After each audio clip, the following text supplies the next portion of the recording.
Barney boy on the boardwalk at Atlantic City. Now we better get over to the convention hall and get a good seat. Or a good spot on the unemployment line.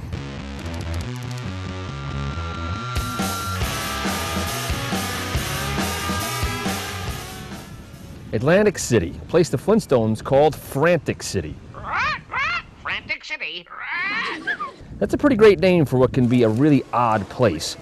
Now here's one of the many, many things I've always found weird about AC. It's that whenever I stay at a hotel in Atlantic City and I want to go surfing, I usually find it easiest to get in my car and drive to another town like Brigantine just to get in the ocean. Getting from your room to the beach is like finding your way out of a corn maze. And this has got to be the only place in the world where you can be 100 yards from the ocean and look out of place with a surfboard.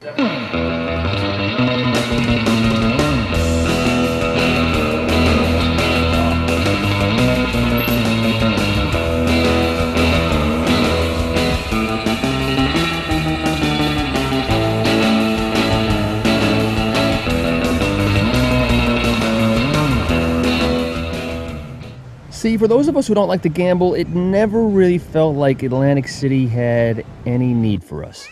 And it hasn't for about 30 years, while Atlantic City was the only place on the East Coast with legalized gambling. But once New York and Pennsylvania started opening up casinos, the monopoly was over. And so was the party. Last week, as Miss America started her first day on the job, hundreds of workers at Trump Plaza were starting their last. The plaza became the 4th casino to close this year.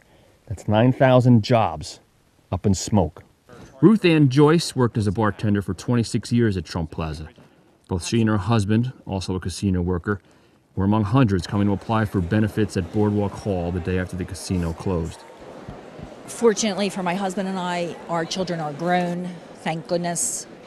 And my fear, quite frankly, is our co-workers who currently have small children. I don't know what's going to happen to those kids because their parents won't have the opportunity that my husband and I had.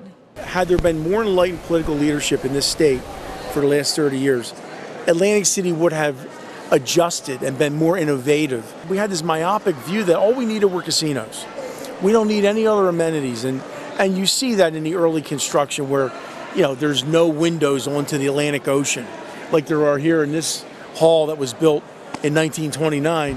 You have virtually every casino is walled off. They don't want you to see outside. They don't have any presence on the street.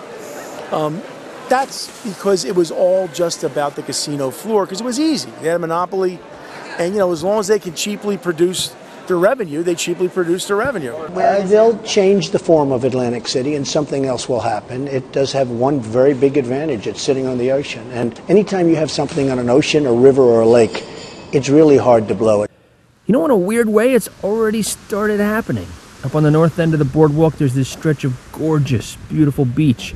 And with the 2 casinos here, the Revel and the Showboat, both out of business, it's kind of perfect now. It's dead silence. It's actually kind of peaceful. So I guess it has become a place where you can come to get away from it all anyway. There's plenty of parking, no crowds. Just the kind of place a surfer might suddenly find himself wanting to come back to. Take it easy, Jersey.